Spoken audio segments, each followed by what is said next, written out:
Well, let's do a happy story. Let's do something that really thrills me and cheers me up. Now, of course, we know we must never, ever criticise Meghan and Harry. That's a terrible mistake. And if you're Jeremy Clarkson and you write something rude about them in the Sun newspaper, even when you've apologised, you find announced last night that he will not be doing, after the next one, any more series of Who Wants to Be a Millionaire. No. If you criticise this couple, you get in trouble, because they seem to have quite deep support in the liberal media establishment. But anybody who watches this show regularly or listens to it will know I think their behaviour has been absolutely disrespectful to our late Queen and despicable towards his own brother and indeed his father, who of course is now King Charles III. They moaned like crazy, didn't they, about being put into Nottingham Cottage after they were first married. It was so small. Oh, American stars coming to visit them couldn't believe the terrible conditions they were being forced to live in. Oprah Winfrey said, it's so small. Gosh, I'm sure you're all really pitying them living there. But the Queen came to the rescue and gave them Frogmore Cottage. Now, Frogmore Cottage are 5 houses knocked into one, and £2.4 million was spent for the Duke and Duchess of Suffolk to have it decorated to their heart's desire. So really, they've been having their cake and eating it, because they've been living on the west coast of America, making vast amounts of money from the book and from Netflix and everything else, slagging off the royal family, the Commonwealth, virtually everything about our country, but able, at will, to come back to Frogmore Cottage. Well, the King has acted, and I don't always agree with everything the King says, as you know, but he's kicked them out. He wants the keys back. Yes, they will not have Frogmore Cottage anymore, and it will go to Andrew, who, for him, and it must be horrible for him, really, to have to leave a 30-room home, but hey, he's going to go into Frogmore Cottage.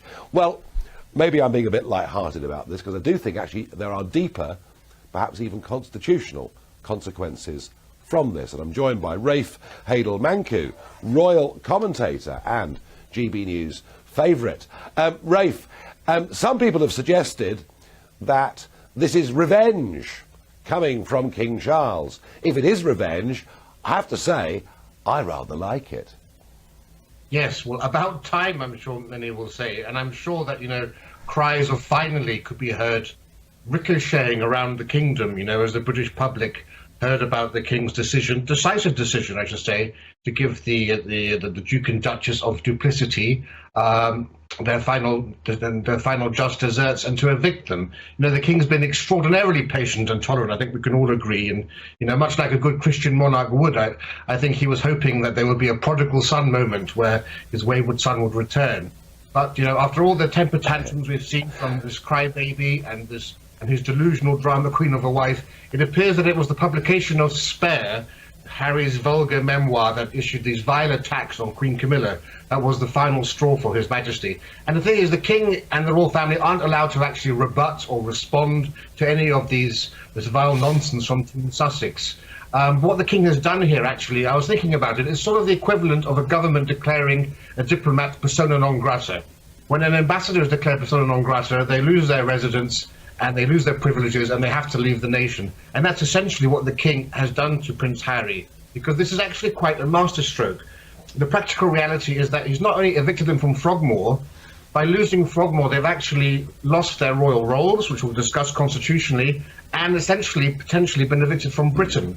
Because if you lose Frogmore, Harry's now lost his domicile status in the UK. And what that means constitutionally is that he can no longer be a councillor of state.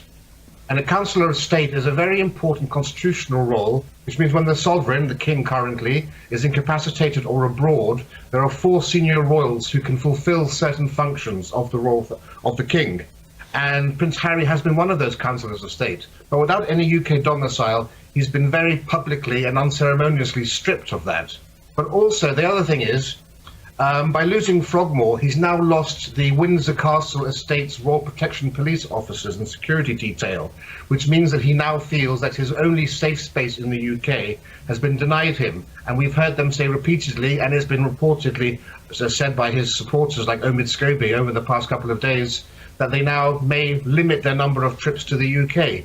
If they will actually come to the coronation, we'll see. So by losing Frogmore, they've lost their royal role, and potentially they've been evicted from Britain too. Yeah, no, absolutely, Rafe. As I say, there is an important constitutional point here, and thank you for putting that very clearly to everybody.